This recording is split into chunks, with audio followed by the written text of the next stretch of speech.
Comenzaremos con el primer panel del día. El tema ¿es sustentable el sistema previsional argentino?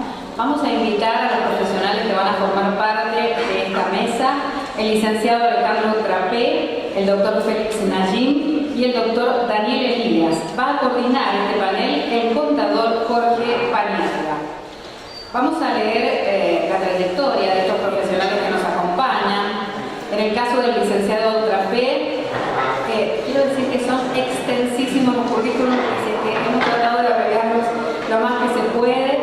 Él es licenciado en Economía, egresado de la Facultad de Ciencias Económicas de la UNCUYO, máster en Economía en el Instituto Torcuato Di Tella de Buenos Aires, ha sido decano y vicedecano de la Facultad de Ciencias Económicas de la UNCUYO, exdirector del Centro de Investigaciones Económicas en la Facultad de Ciencias Económicas de la UNCUYO, ha sido director de la carrera Licenciatura en Economía en la Facultad de Ciencias Económicas en la misma universidad, director del Instituto de Competitividad en ADEM, Escuela Internacional de Negocios, socio director de AMAS-C Consultores, dedicado al análisis de temas de coyuntura económica, análisis y evaluación de proyectos de inversión privada, evaluación de empresas y decisiones de cartera.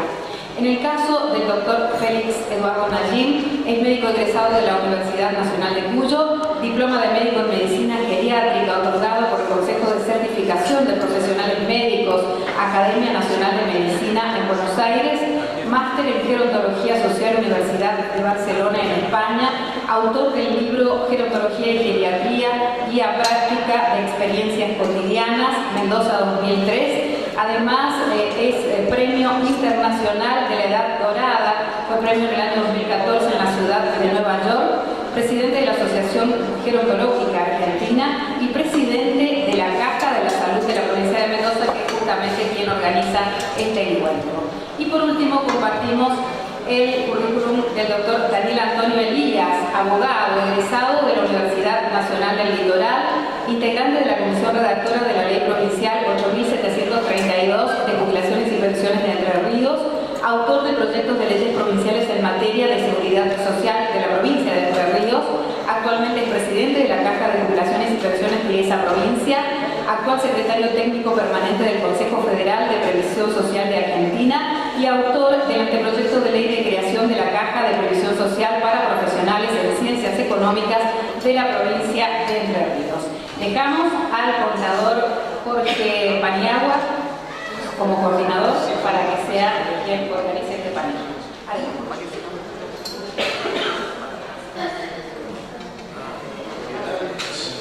Colegas de distintas profesiones, amigos, agradecimiento de la invitación para poder estar con ustedes y compartir estos temas.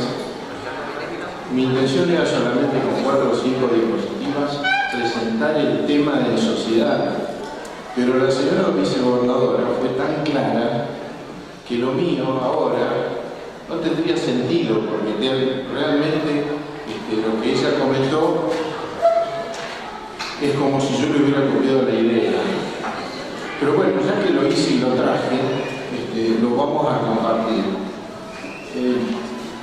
Cuando hablamos de un sistema previsional pensamos en personas cotizantes que a lo largo de toda su vida activa hacen determinados aportes para que, cumplidos los requisitos, obtengan los beneficios.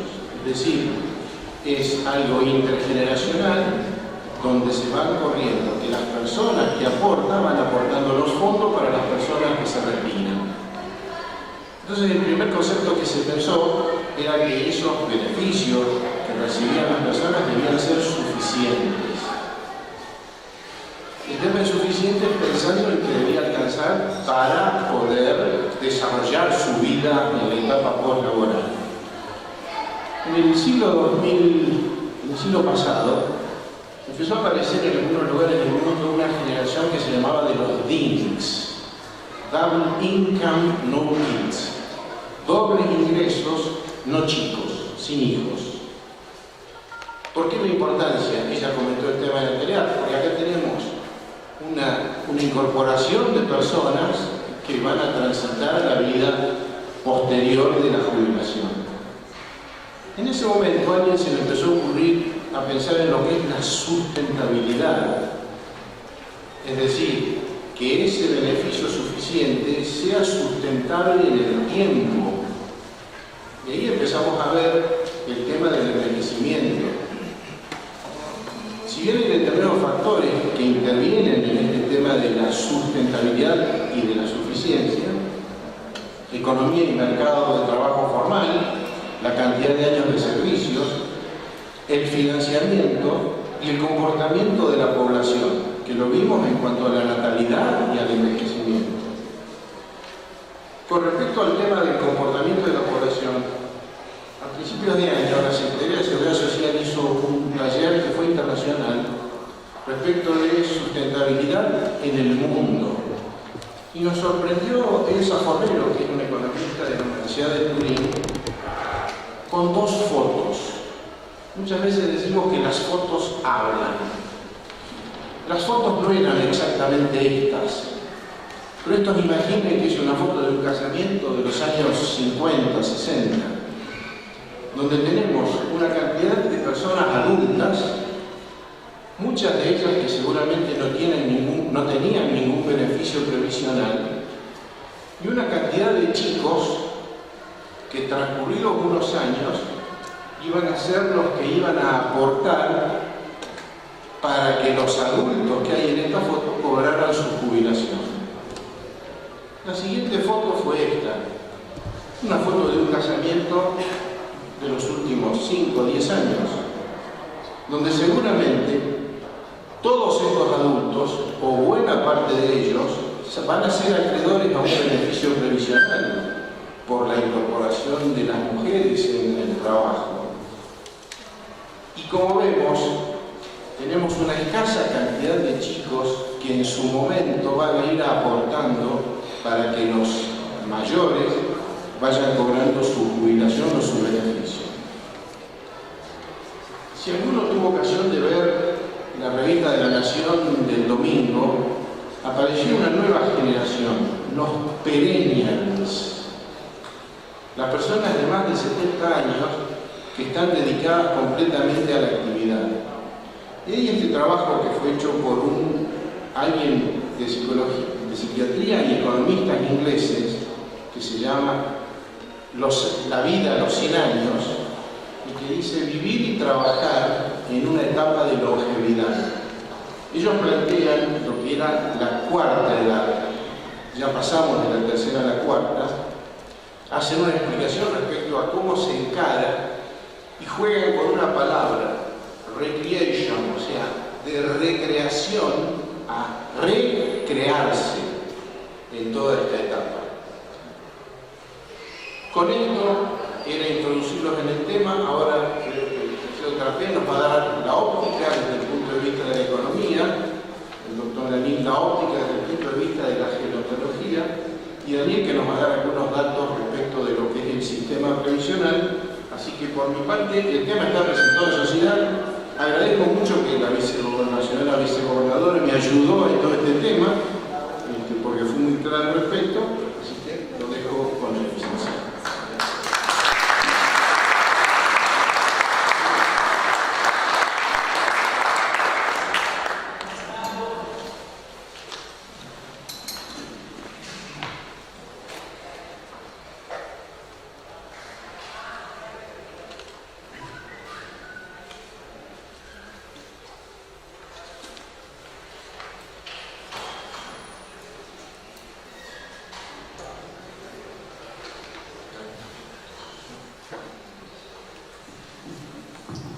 Bueno, buenos días a todos. Un placer estar en esta jornada. Muchas gracias por la invitación. Y cuando Félix Nayín me propuso abrir la jornada, es decir, dar la conferencia inicial, en principio yo había pensado en traer algunos datos, información, estadística, pero me pareció mejor en este caso abrirla con algunos conceptos, con algunas ideas, muchas de las cuales la señora vicegobernadora ya hizo referencia. Entonces va a pasar bastante rápido, pero como trazar el marco de referencia sobre el cual después los oradores que vienen puedan asentarse si quieren y poder dar a lo mejor más información estadística que sirva para ilustrar las cosas. De todas maneras, como economista, ustedes saben que los economistas sin números somos medio mudos, entonces algún numerito tuve que poner, o sea, algún numerito van a ver porque algo hubo que poner. Para empezar con la exposición que hemos titulado Economía y Vejez, a mí se me ocurrió empezar con una frase de este señor, no sé si lo conocen, si lo han visto alguna vez o lo han sentido nombrar. Es un premio Nobel de Economía, Milton Friedman. Milton Friedman fue premio Nobel en 1976 y una de sus frases más famosas es: no existe tal cosa como almuerzo gratis. Dicho en términos más simples, en economía nada es gratis. Nada es gratis en el sentido de que puede ser gratis para una persona que no tiene que pagarlo, pero no es gratis para la persona que se lo tuvo que dar o que lo tuvo que producir. Es decir, que siempre en economía, para producir algo, un bien o un servicio, hay recursos que poner en juego. Y por eso, para la sociedad, nada es gratis. Puede ser que sea gratis para uno, pero no será gratis seguramente para el otro. Entonces, para empezar esta exposición, yo quiero plantearla de dos puntos de vista. Desde un punto de vista microeconómico. Microeconómico significa desde el punto de vista de una persona individual, y luego del punto de vista macroeconómico, o sea, de la sociedad en su conjunto. Por supuesto que el punto de vista microeconómico tiene que alimentar al macroeconómico, o sea, el macroeconómico no puede estar divorciado de lo microeconómico. Lo que pasa con la sociedad, dado que la sociedad es una suma de personas, no puede estar divorciado de lo que pasa con una persona individualmente. Para abordar el enfoque microeconómico muy rápidamente utilicé lo que se llama la teoría del ciclo de vida o del ciclo vital. También acá traje a colación un premio Nobel de Economía, Franco Modigliani. A Franco Modigliani le dieron el premio Nobel justamente por elaborar esta teoría del ciclo vital, que lo que planteaba en términos muy sencillos, tiene muchas críticas después, pero en términos muy sencillos y para lo que a nosotros nos sirve, es para ver cómo a lo largo de su vida la persona va percibiendo ingresos y va delineando su pauta de consumo, cosas que no van exactamente de la mano. Entonces, ponemos en un eje horizontal los años de vida de la persona y en un eje vertical cómo genera ingresos esa persona a través de su vida, es decir, ingresos que podría gastar en su consumo personal. Entonces, al principio hay una etapa en donde es niño o niña y no genera ningún ingreso hasta que llega el momento en que entra en el mercado laboral.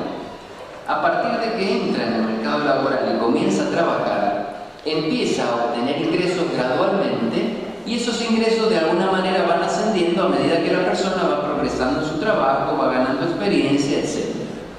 Entonces llega un punto en donde anualmente va generando mayores ingresos hasta el momento en que se jubila. En el momento en que se jubila, de una u otra manera, esos ingresos caen.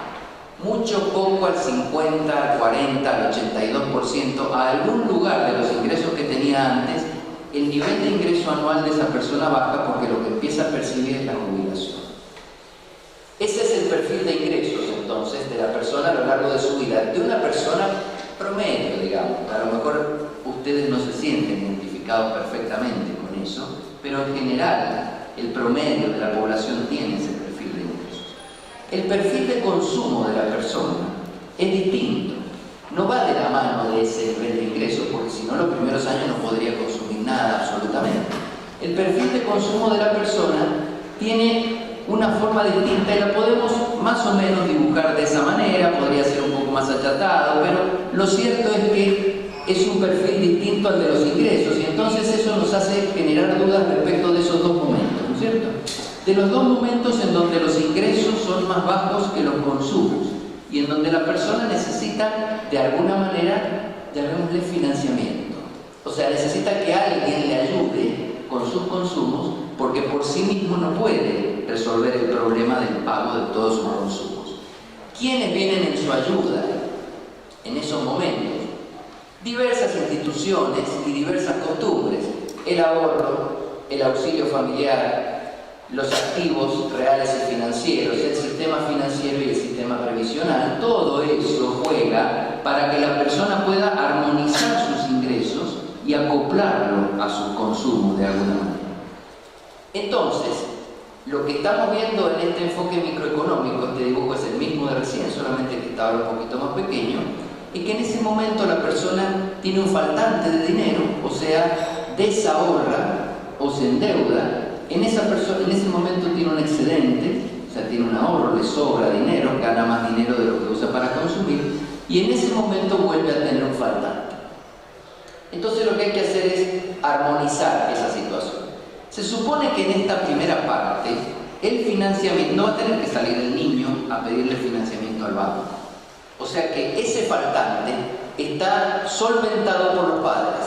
Es decir, son los padres los que solventan ese faltante del niño y le pagan sus consumos, ya que el niño no tiene ingreso. Una cosa que es bastante obvia y bastante lógica. Entonces allí no nos hacemos problema demasiado por ese individuo por ahora. Después, más adelante, el sobrante de dinero, ¿a dónde va a parar? Ese sobrante de dinero puede ir a parar a financiar a los hijos, que es lo que acabamos de decir ahora. Lo normal es que los padres financien a los hijos, no que los hijos financien a los padres, ¿no es cierto? Los padres financian a los hijos y luego esos hijos hacen un pay forward, digamos, financian a sus propios hijos, no a los padres. Entonces lo normal es que eso vaya a financiar a los hijos, que haya aportes al sistema previsional y que haya inversiones en activos reales y financieros como un refuerzo al sistema previsional cuando uno cree que esa caída de ingreso que va a tener cuando se jubile va a ser muy fuerte y va a tener que reforzarla de alguna manera si quiere mantener una pauta de consumo de la que traía y no tener que recortar su pauta de consumo. En la última etapa, cuando vuelve a aparecer el desfinanciamiento de la persona jubilada, o sea, cuando sus ingresos no alcanzan para financiar su consumo, aparece el financiamiento del sistema previsional, que debería ser suficiente. Debería ser suficiente para que la persona mantuviera su pauta de consumo, pero como vemos ahí no es suficiente y la realidad nos dice que no es suficiente, ¿no es cierto? O sea que no hay que buscar demasiado para darnos cuenta. Entonces ahí aparecen las patologías, que es que cuando en la parte del ahorro los hijos financian a los padres, o sea que parte de lo que se genera sea para financiar a los padres, y la otra patología es que la persona se tenga que financiar con ahorros propios que ha generado en algún momento porque desconfiaba del sistema previsional o con el financiamiento de los hijos. O sea que lo rojo ahí serían cuestiones que no desearíamos que pasaran, pero de hecho pasan. De hecho pasan porque si no la pauta de consumo no se puede sostener. Entonces, cuando esto vamos de lo micro a lo macro, cuando empezamos a pensar ya en la sociedad como un conjunto, después de partir de este esquema que tiene cada uno de los individuos, lo que debería pasar en esta sociedad, supongamos que tenemos millones de individuos con ese dibujo como eso, significa que los que están en esa etapa que estoy marcando allí, los que están en esa etapa deberían ser capaces de financiar a los que están en estas dos etapas, ya sea porque son sus hijos o porque son sus padres, pero el financiamiento a los padres no en forma directa, sino a través del sistema previsional. O sea, un buen sistema previsional que con los aportes de los que están en la etapa del medio financie las retribuciones de los que están en la etapa final. Esto es lo normal que debería pasar para que el sistema previsional, ya nos metemos en el sistema previsional tenga autonomía financiera, o sea saludable, por decirlo de alguna manera, o tenga años de vida, debe darse un equilibrio entre esas fuerzas que estamos viendo ahí. Es decir, entre el señor que genera el ahorro, o los señores y señoras que generan el ahorro, y los que lo reciben, que son los de los extremos, ¿cierto? Ese es el equilibrio que debería darse. ¿Qué factores entran en juego para ese equilibrio? O sea, para que ese equilibrio ocurra. ¿Qué elementos entran en juego? Si ustedes miran el dibujo, y por eso lo he dejado ahí el dibujo, lo he dejado en pantalla, lo he tratado de ir dejando en cada filmina, para que nosotros veamos que debe haber cierta equivalencia en términos generales entre el área que se genera en el medio y las áreas de los costados de financiamiento. Lo que a ustedes les muestra es que si esas líneas se mueven, o se mueven las líneas verticales de entrada al mercado laboral o de salida del mercado laboral por jubilación, la cosa logra un equilibrio o se va hacia el desequilibrio. Entonces, ¿qué factores entran en juego para equilibrar el sistema? O sea, para que el área del medio sea compatible con las áreas de los costados. La edad de jubilación, la edad activa y edad de jubilación, o sea, cuando una persona es parte de la población económicamente activa, como dijo la vicegobernadora, y cuando se jubila. La la esperanza de vida, que también hizo referencia a la señora vicegobernadora, y me imagino que el doctor Nayib también. La cantidad de personas que tenemos en cada rango etario, esto tiene que ver con las fotos que hemos producido. La cantidad de personas que tenemos en cada uno de esos lugares, porque esa es una persona. Pero, ¿cuántas personas están, cuando miro el conjunto de la sociedad, cuántas personas están en cada uno de esos momentos? Luego el monto de los aportes y el monto de las jubilaciones, y el nivel de ingreso de la población le puse un signo de pregunta. El nivel de ingreso de la población pensando si los países más ricos tienen más resuelto este problema que los países más pobres. Y me parece que no. Me parece que en todos los países del mundo este problema existe. No es un problema de nivel de ingreso, es un problema de distribución de ingresos, no que tan altas estén las líneas, porque en cuanto más alta esté la roja es más probable que más alta esté la azul. Entonces ahí vamos a volver a tener el mismo problema en un país como Noruega que en un país como el Congo, digamos. Es decir, vamos a tener esta misma problemática. Esto no es sino hacer un estudio actuarial del sistema previsional en su conjunto. Ustedes están en cajas previsionales, sabrán lo que es un estudio actuarial de la caja y los años de vida que tiene una caja, lo que surge del estudio actuarial. Bueno, esto sería como pensar en los años de vida que tiene el sistema previsional del país, haciendo un estudio actuarial con estas variables. Ahora, ¿qué factores pueden poner en riesgo la autonomía, ese equilibrio? Por supuesto que tienen que ser parecidos a los factores que le dan equilibrio, solamente que cuando no se condicen de alguna manera, ponen en riesgo la autonomía del sistema. Entonces, cuando se reduce la edad activa, o sea, cuando ven las flechas allí, esa parte se reduce, o sea, cuando la gente entra más tarde en el mercado laboral y se jubila antes. Entonces está claro que la porción de sobrante se hace más chica y no alcanza para financiar los demás. Eso pone en riesgo al sistema jubilatorio. También la pone en riesgo, y ahora fíjense las otras dos flechas, la que va para arriba y para abajo, el cambio en los aportes en los aportes previsionales en las jubilaciones. Si bajo los aportes y subo las jubilaciones, pongo en riesgo el sistema previsional. Y también el envejecimiento de la población, la quinta flecha, lo que mencionó la vicegobernadora. O sea, que esa última línea se extienda de los 75 a los 80, a los 85, a los 90, a los 100. O sea, que yo tenga a las personas viviendo durante más tiempo y gozando de los beneficios jubilatorios. Juntando todas esas cosas, si estas cosas se comportan de esta manera, o sea, si las flechas se comportan de esa manera, el sistema jubilatorio actuarialmente empieza a estar en riesgo, empieza a perder autonomía. ¿Quiebra? No quiebra. Pierde autonomía de autofinanciarse, pero no hay almuerzo gratis. Es decir, tiene riesgo de desfinanciamiento, eso es cierto, y viceversa. Si estas flechas van para el otro lado, el sistema amplía su autofinanciamiento, amplía su autonomía financiera y empieza a ser más saludable. Ahora, tenemos que ver que esas tres cosas que tenemos allí, esos tres elementos que tenemos allí, son esencialmente diferentes. Hay dos que son parecidos y uno que es diferente. ¿Por qué? ¿Por qué puse los dos primeros agrupados y el tercero separado? Porque el tercero es natural y los otros dos son variables de política. Es decir, puedo combatir lo que pasa con el tercero con los dos primeros, de alguna manera. Es difícil que pueda evitar el tercero, pero puedo compensar lo que pasa con el tercero utilizando los dos primeros. Y esto me imagino que los expositores que sigan van a conversar sobre esto porque seguramente tiene que ver con la sustentabilidad. ¿Qué acciones puedo hacer con un sistema desfinanciado o con un sistema que va corriendo hacia el desfinanciamiento? Aumentar la edad activa de la población, es decir, las líneas, lo que se llama la población económicamente activa, que hoy en Argentina se calcula entre 14 y 65 años, es decir, bueno, en vez de 14 y 65, 14 y 70, porque no sé, Félix, 14 y 70, por ejemplo. Es decir, ampliar las líneas de manera que lo que sobra se me haga más grande.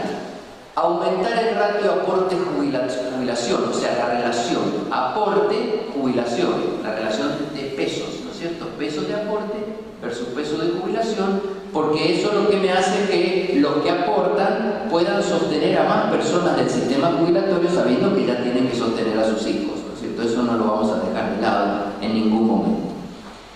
O revertir el envejecimiento de la población.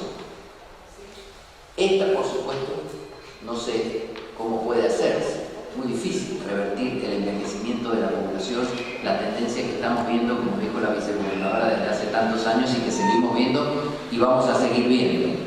Esta es políticamente difícil. Aportes, jubilaciones, todo lo que sea pesos, mover pesos, quitarle pesos a alguien para dárselos a otro es difícil. No es que no sea deseable, es que es difícil. Tocarle el bolsillo a alguien para darle a otro es difícil. Entonces me quedo pensando en eso y se lo voy a dejar a los próximos expositores, ¿no es cierto? El tema de la jubilación y la edad activa. Ahora, si esto no se hace, si mejor no lo hacemos, digamos, el sistema quiebra, no quiebra, porque no hay almuerzo gratis. O sea, el sistema va a tener que recibir financiamiento de otro lado, seguro. ¿De dónde? Y de rentas generales va a tener que recibir financiamiento. Y recibir financiamiento de rentas generales puede tener como contrapartida ¿qué? Por ejemplo, en Argentina. A ver si les gustan estas alternativas. Más impuestos, más deuda, más inflación, según cómo lo financia. O sea, si lo financia con impuestos, si lo financia con deuda del gobierno o si lo financia con la maquinita de imprimir billetes. O sea que o más impuestos o más deuda, más inflación, pero lo va a financiar de alguna manera, porque no se va a caer el sistema jubilatorio. Por lo tanto, no hay almuerzo gratis y si no utilizamos las variables de política propias del sistema jubilatorio, de algún otro lado van a venir los fondos. Y el sistema se va a terminar financiando de otra manera, donde quienes lo van a estar financiando, tal vez no van a ser los directamente involucrados, porque si es con deuda lo van a estar financiando nuestros hijos. Ahí sí le estamos pateando la pelota a los que están adelante en la pirámide, ¿no es cierto? Le estamos diciendo, lo van a financiar nuestros hijos. O bueno, si hacemos un default, lo financian nuestros acreedores, es más fácil, ¿no es cierto? Pero ya nos trae algunos problemas. Bueno, eso como marco de referencia, y ahora para terminar,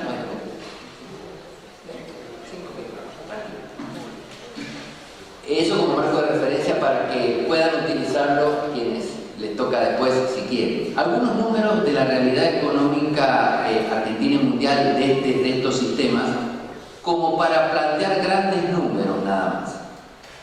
Puse una frase aquí, como tengo que mirarla contemporáneamente, de Helpage Internacional, que pinta lo que dijo un poco recién la vicegobernadora y seguramente lo que dirán las personas que pongan después. Dice, el envejecimiento es motivo de celebración. El aumento de la esperanza de vida en todo el mundo es un triunfo del desarrollo. El siglo XXI está siendo testigo de una transición demográfica global en la que la población está envejeciendo a una velocidad sin precedentes. Para el año 2050, faltan menos de 40 años, las personas mayores, definidas como personas con 60 años o más, representarán más de un quinto de la población mundial. Y ahí hay algunos datos de la misma fuente. Los datos de la misma fuente muestran a Japón, Europa, Norteamérica, Latinoamérica, Asia y África, y lo que están mostrando es cuánto era el porcentaje de población mayor de 60 años en el año 2000 y cuánto se estima que será en el año 2050. Ustedes ahí ven claramente cómo en todos los lugares sube y en algunos lugares dramáticamente. O sea, en algunos lugares como en Japón llega hasta el 40%. En promedio se estima que en el año 2050 va a ser el 25% de la población mundial. Y este mapa lo que muestra es la edad promedio de cada país.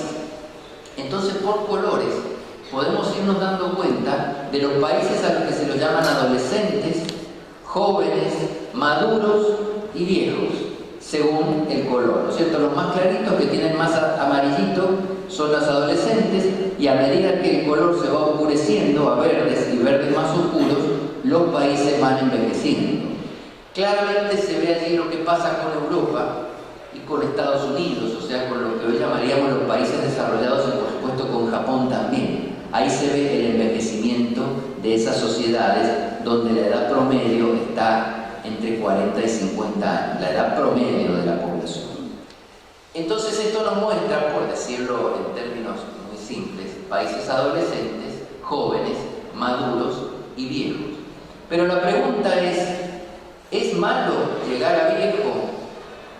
Porque hay otro gráfico, como este que estamos viendo de Health Premio Internacional, muy significativo para superponer con el anterior. Porque resulta que este gráfico es un índice de nivel de vida de las personas mayores de 60 años. Y a medida que el índice se hace más color verde, es mejor nivel de vida.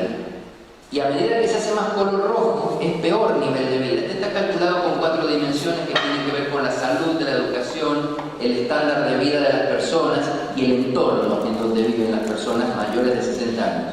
Lo curioso es que en los países más viejos, las personas viven mejor, las de más de 60 años.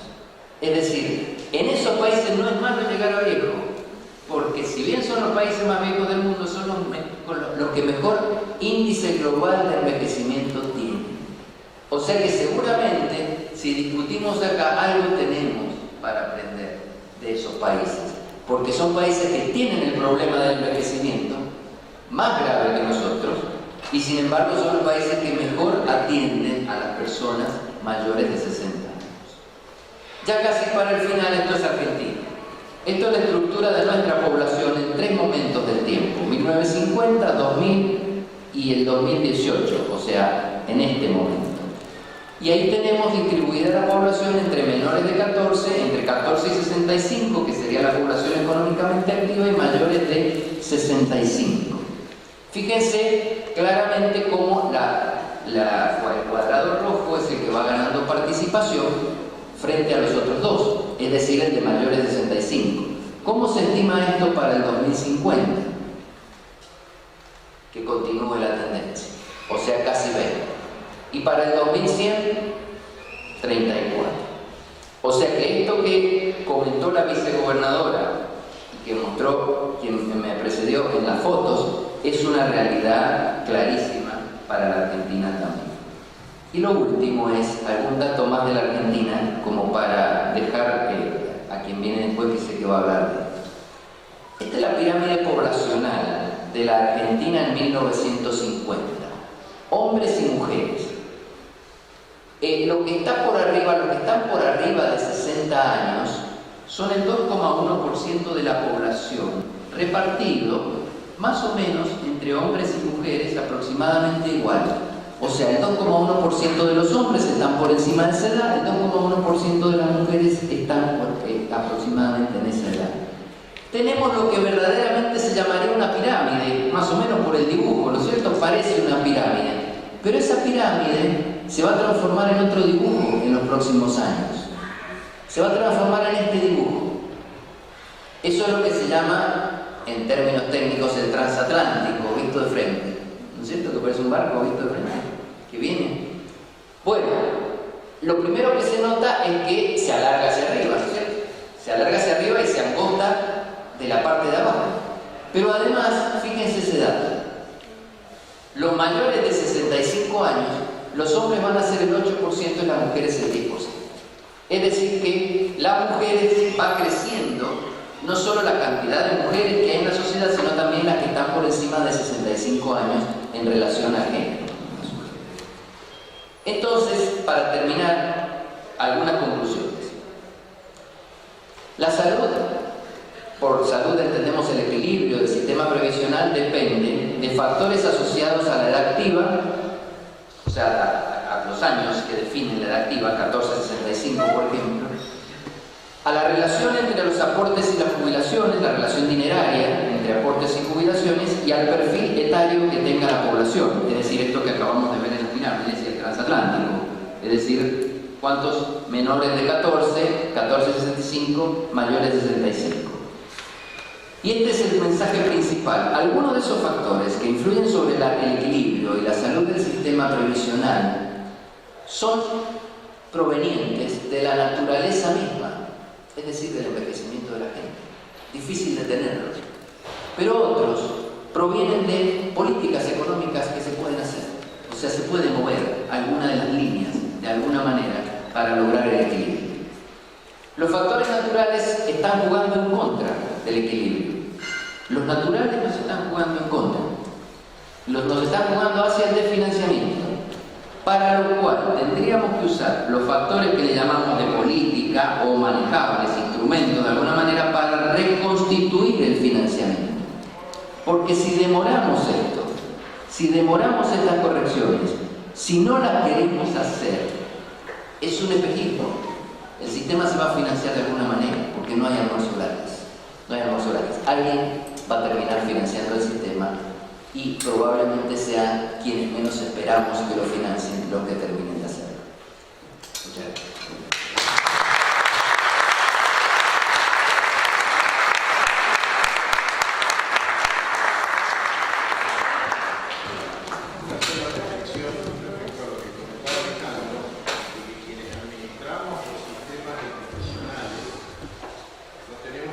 De las rentas generales.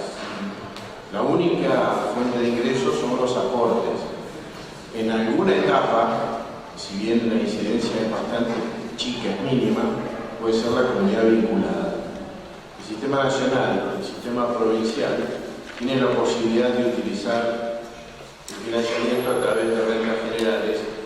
Lamentablemente, los sistemas para profesionales solo dependemos de los aportes.